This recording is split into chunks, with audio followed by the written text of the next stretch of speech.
अल्लाह के फजल से हमें कोई फर्क नहीं पड़ता।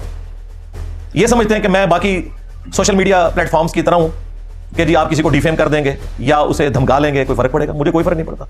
मेरे पास इस वक्त दर्जनों ईमेल्स रखी हुई हैं पीटीआई के सपोर्टर्स की, जो उनके बाकायदा नुमाइंदे हैं, व्हाट्सएप ग्रुप चलाते हैं, कहते हैं इंजीनियर साहब मंजी टोको इन्हां दी, सानू तो पता है तुसी के हो, ऐत की नीचे छड़ना इन्हों। लेकिन मैंने सबर से काम लिया।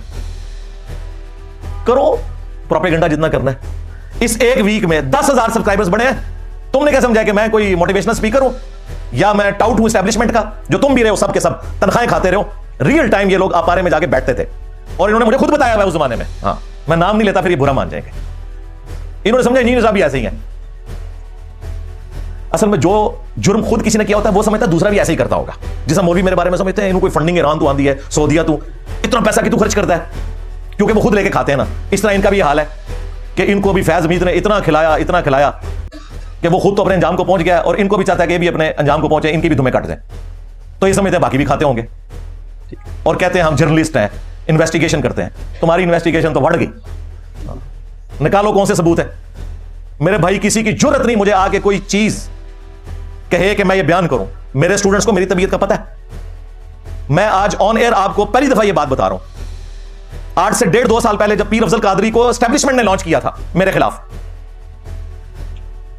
वो खुद कह रहा था हम एजेंसियों ने वादे किए थे, तो मुझे एजेंसियों ने बुलाया एक मीटिंग डीपीओ के ऑफिस में। वहां पे कर्नल भी बैठा हुआ था, आईएसआई का, बाकी लोग भी, डीसी भी। अब वो सारे मेरे स्टूडेंट्स थे, उम्र में भी मुझसे छोटे। डीपीओ मुझसे बड़े थे, बाकी उम्र में छोटे। उन्हें मेरी तबीयत का पता है, ये तो खर दिमाग बंदा है। अब वो तमहीद बना रहे हैं। मैं क्या सीधी तरह गल करो, क्या मसला है दोनों? वो जी आप एक छोटी सी स्टेटमेंट लिख दें पीर अफजल कादरी से ना, माफी मांग लें, तो इंशाल्लाह हम ना वो इधर आ रहे जेल में संभाल लेंगे। मैंने इसमें पता है जुमला बोला, ये इरशाद भी गवाह है बाकी लोग। मैंने कहा ओवर माई डेड बॉडी।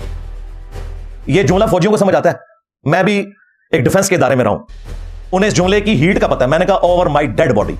मैंने कहा मैंने पूरी जिंदगी अपनी आखिरत की फिक्र की है, अपने स्टूडेंट्स की। इस बदमाश के डर की वजह से या एजेंसियों के डर की वजह से मैं तुम्हारे कहने पे ये स्टेटमेंट लिख के दे दूं? मैंने कहा मुझे तुम कैद में डाल दो, मेरे टुकड़े टुकड़े कर दो। मैंने जो कुछ कमाया है ना अपनी आखिरत के लिए, मैं आखिरी उम्र में इसे दाव पे लगा दूं। मेरे तो कई क्लास फेलो फोत हो चुके हैं। मैं आज भी जिंदा हूं अल्लाह के फजल से 47 ईयर्स की एज में। तो मैं तो अपनी लाइफ कंक्लूड कर बैठूं ओवर माई डेड बॉडी। फिर वो जाहिर है उनके तो आसान ही खत्म हो गए, वो तो एक्सपेक्ट ही नहीं कर रहे थे। खैर जब मीटिंग खत्म हुई, वो जो कर्नल था आईएसआई का, जो वो डीजी सी को रिपोर्टिंग होता है, जो फैज अमीर था किसी जमाने में, तो उसने उठते हुए गले लगाया। मैंने कहा इनको समझाओ कि गलत बंदे से वास्ता पड़ा है, अपने बड़ों को भी समझा देना। आज 1.5 साल हो गया, उनकी जरूरत नहीं हुई कि कभी मुझसे बात करें, नेवर। उन्हें मेरी तबीयत का पता है, उन्हें पता है बात करेंगे तो उनके रख देगा अगले दिन। बीसी सब इसके कंधे पे बैठ के आते हैं, नवाज शरीफ भी इन्हीं के कंधे पे बैठ के आया, बाकी लोग भी। हमारे स्टूडेंट्स इनके साथ हमें कंपेयर करना चाहते हैं और मुझे पता नहीं करते। इन्हें नहीं पता ना, इनको बता रहा हूं। इस तरह ट्रोलिंग करके तो मुझे दबा लोगे, और तुम्हारे अब्बे नहीं दबा सके जिन्होंने तुम्हें पाला था 5th जनरेशन वार के नाम के ऊपर। ठीक है, तुमने समझा के मैं भी वही हूं। और दूसरी बात मैं आपको बताऊं, जब खान को इन्होंने फारिग किया ना, रजीम चेंज जो हुई वो पार्लियामेंट में, तो उस वक्त आईएसपीआर ने ना हमसे राब्ता किया। हमारे उस्मान भाई के पास कर्नल साहब का मैसेज आया कि जी वो आईएसपीआर एक प्रोग्राम बना रहा है, फौज की काफी ट्रोलिंग हो रही है, तो इंजीनियर साहब ना एक छोटा सा उसमें ना हमें जनरल मैसेज दे दें। उस्मान भाई गवाह है, मैं उस बंदे से मिला भी नहीं। मैंने कहा इस तरफ रुख भी नहीं करना, हम तुम्हारे आलाकार नहीं है ना, पहले तुम्हारे लिए काम किया ना बाद में कभी करेंगे। और मैंने उस्मान भाई को कहा मुझसे नहीं मिलने की उनकी जरूरत, इनके पास आए। मैं इतना अपराइट बंदा हूं, मुझे पता है कि ये टिश्यू पेपर की तरह फेंक देते हैं, और इमरान खान को इन्होंने टिश्यू पेपर की तरह जाया कर दिया इस्तेमाल करके, पीटीआई को भी जाया कर दिया। हकीकत टीवी वाला जो वो लड़का है वो स्टूडेंट है मेरा, तो मैंने उससे ना एक दिन फोन पे बात हुई, उसके वालिद साहब को भी कोई धमकी दी हुई थी, भाई को उठाया हुआ था। तो मैंने उससे एक बात पूछी, वो राब्ता करता रहता है। मैंने कहा यार ये मुझे बताओ कि मुझसे तो कभी इन्होंने कोई इस किस्म की डिमांड नहीं की है, तो तुम लोगों के ऊपर ये इतना क्रैकडाउन क्यों कर रहे हैं? तो पता है उसने क्या बोला कि पूरी पीटीआई गाइडेड थी हकीकत टीवी की। कहने लगा इंजीनियर साहब आपने कभी उनके लिए काम नहीं ना किया, हम तो काम करते रहे, आप वो कहते हैं आप हमारे हैं, हम ही कुछ छोड़ के चले गए। ये वजह है जो तुम्हारी ठोकी भी है उन्होंने। आज कहते हो माफिया मांगेंगे हम, माफिया मांगने से नहीं काम चलना, उनकी दोबारा से तुम्हें तलवे चाटने पड़ेंगे। पहले चाटे थे ना, अब भी चाटने पड़ेंगे, फिर तुम्हारी जान छोड़ेंगे वो। मैं भी गारंटी दे दूं ना तुम लोगों की, तब भी नहीं वो मानेंगे। तो भाई जिन्होंने खाई हुई है हराम की तनख्वाहें भुगतो। कल तक लोगों को भगोड़े कहते थे, अब सारे भागे हो। जी जाली केसेस बनते हैं जी, दूसरे भी यही कहते हैं। अभी तो मैं आपको मिसालें दूंगा कि हलाल भगोड़ा कौन सा होता है और हराम भगोड़ा कौन सा होता है, वो मैं एंड पे रखी हुई है। तो यार किस बंदे के साथ मत्था लड़ाया तुम लोगों ने, जलील हो गए, कुछ नहीं बनेगा तुम्हारा। और दबा तो मुझे सकते नहीं हो, तुम्हारे अबे नहीं दबा सके जिन्होंने तुम्हें पाल के 5th जनरेशन वार के नाम के ऊपर हलाल डिजिटल दहशतगर्दी, हाँ 5th जनरेशन वार याद है ना, उसी का नाम डिजिटल दहशतगर्दी है। हूं आराम है, हलाल मिसिंग पर्सन ते आराम मिसिंग पर्सन, गल्ला मनु कर दो, अपनी औकात देखो अल्लाह दे बंदे हो, शर्म आनी चाहिए इंसान को। ये सारी बातें मैंने उन लोगों के लिए की हैं जिन्होंने अखलाक के दायरे से निकलकर मेरे बारे में, हमारे स्टूडेंट्स के बारे में, हमारे प्लेटफॉर्म के बारे में गुफ्तगू की। जिन्होंने अखलाक से गुफ्तगू की, शैतान के हत्थे चढ़ गए, उन्हें हम प्यार मोहब्बत से जवाब देंगे। उनके साथ हमारा एहतराम का रिश्ता है, वो मैं आपको बता देता हूं। अगरचे स्टार्ट करने वाले वही हैं 5 बंदे। पहले नंबर पे इमरान रियाज खान साहब हफिज़हुल्लाह ताला, स्टूडेंट्स हैं मेरे। उन्होंने वीडियो में कहा कि मैंने नमाजें इंजीनियर साहब की वजह से शुरू की हैं। तो भाई पूरी जिंदगी जितनी नमाजें पढ़ोगे, तुम्हारी नमाजों का सवाब तो मुझे वैसे ही मिल रहा है, अल्हम्दुलिल्लाह। ये फैज हमीद को नहीं जाएगा, ना इमरान खान को सवाब जाएगा, ना आसिम मुनीर साहब को जाएगा। लेकिन एहतराम से उन्होंने बात की।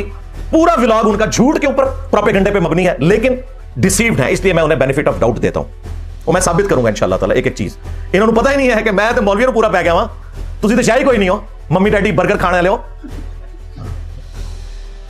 तो साह नहीं निकलता उन्होंने आगे, मैं तो उन्होंने कुछ नहीं समझता। दूसरे आफ्ताब इकबाल साहब हफिज़हुल्लाह ताला, उन्होंने खुद कहा कि मैं इंजीनियर साहब का स्टूडेंट हूं, मैं एहतराम करता हूं, उम्र में मुझसे बड़े हैं, उन्होंने रिस्पेक्ट दी। तीसरे नंबर पर जुनैद सलीम साहब, वो खुद भी स्टूडेंट हैं, उनका बेटा भी स्टूडेंट है, माशाअल्लाह ताला बहुत रिस्पेक्ट करते हैं। चौथे नंबर पे हर मौके पे जो लुच फ्राई करवाते हैं ना, वो सियासत.pk वाले हैं। उनके जो सौराब भाई हैं, मेरे स्टूडेंट हैं। गलती हो जाती है, फोन करता हूं, इंजीनियर साहब डिलीट कर देते हैं, हुक्म करें, मैंने कहा ना, इतनी रिस्पेक्ट करते हैं। लेकिन गलती के बाद वही जो पाकिस्तानी कौम पहले गलती करती है, फिर कहती गलत हो गया। 5वें नंबर पर आमिर मतीन साहब, वो भी, उनकी वाइफ भी स्टूडेंट है।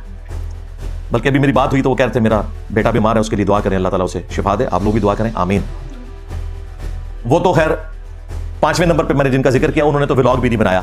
वो कहते हैं इंजीनियर साहब मैंने देख लिया था, ये वीडियो पुरानी है, ये मिस यूज हो रही है, तो मैं खुद ही पीछे हट गया। बाकी 4 ने अपनी लाइल्मी की वजह से या शैतान के हत्थे चढ़कर, ज़ाहिर शैतान तो हर शख्स के साथ अटैच है, मेरे साथ भी अटैच है, मैं कोई मासूम तो नहीं हूं, लेकिन नीयत के ऊपर फैसला नहीं करना चाहिए कि इसकी इंटेंशन मेलाफाइड है, एस्टैब्लिशमेंट का बंदा है, एनू दोबारा लॉन्च किया उन्होंने। कौन कह रहे जो खुद तनख्वाह खाते रहे, मैं तो एक दिन भी 1 रुपया नहीं उन्होंने खाता। तो ये जब आप इंटेंशन के ऊपर फैसला करते हैं ना, फिर ज्यादा वाली बात होती है। अब ये स्टोरी कैसे स्टार्ट हुई? सोमवार वाले दिन, ये भी पूरी प्लानिंग के साथ, इतवार की रात को क्लिप अपलोड हुआ। जाहिर है उस वक्त तो मैंने बोलना नहीं था, पूरा एक हफ्ता जो है गंद मचाते रहे। अगर ये जुमरात को उन्होंने किया होता तो मैं इतवार को बोल बैठता। सोमवार की सुबह आके जनाब ये क्लिप मार्केट में आम हुआ, शाम को शायद अपलोड कर दिया था इन्होंने, लेकिन जाहिर हम तो जोर के वक्त प्रोग्राम खत्म कर देते हैं। मुझे सुबह सवेरे ना नाश्ते के बाद ना हमारे एकेडमी के मेंबर है फाद भाई, उनका मैसेज आया, उसमें एक लिंक था। मेरे को ठीपा मोबाइल, मेरे को केड़ा एजेंसियां ले छितर मोबाइल ने, ठीक है, ठीपा मोबाइल, अब उसने लिंक भेज दिया, उसमें तो नहीं लिंक चलता। तो मैंने कहा शायद कोई ऐसी चीज हुई है जो कोई करंट अफेयर है, कोई बाजुकात हो जाता है तो मुझे वो लिंक इस तरह लोग भेज देते हैं। तो मैंने एक दोस्त से रिक्वेस्ट की कि यार ये मैं एक मैसेज भेज रहा हूँ, जरा ये वीडियो लगा के देखो, ये कौन सी वीडियो मुझे भेजी है। वीडियो खोली थे अगे इमरान रियाज खान साहब हफिज़हुल्लाह ताला, और वो अपने अकवाले ज़री इरशाद फरमा रहे। खैर बाद में मैंने वो वीडियो, जब मुझे पता चला तो मैंने वीडियो लगा के, वो ज़ाहिर यूट्यूब पे थी, मैंने देख ली। मैंने कहा यार देखो इनको बैठे बैठे क्या हुआ है, ये वो लोग हैं जिनके पास मेरे नंबर हैं, हमारी अकेडमी का नंबर है, और हम राब्ते में भी रहते हैं, इनके अपने दोस्त, ये सब कुछ एक फोन कॉल के ऊपर अवेलेबल होते हैं। अभी बात नहीं हुई तो सुबह हो जाएगी, इससे ज्यादा नहीं, चंद घंटों में हम एक दूसरे से बात कर सकते हैं। फिर एक एक करके सारे के सारे बाहर निकले, कई तो बेचारे अपने भोलपान में, बाज अपने डॉलर्स बनाने के लिए, सारे आगे जनाब क्लिप्स बनाते जा रहे हैं। मैं बड़ा हैरान हुआ, मैंने कहा यार देखो ये हमारे स्टूडेंट्स होके और इस तरीके से मामलात को लेकर चल रहे हैं, इन्हें पता ही नहीं ये 7 महीने पुरानी वीडियो है।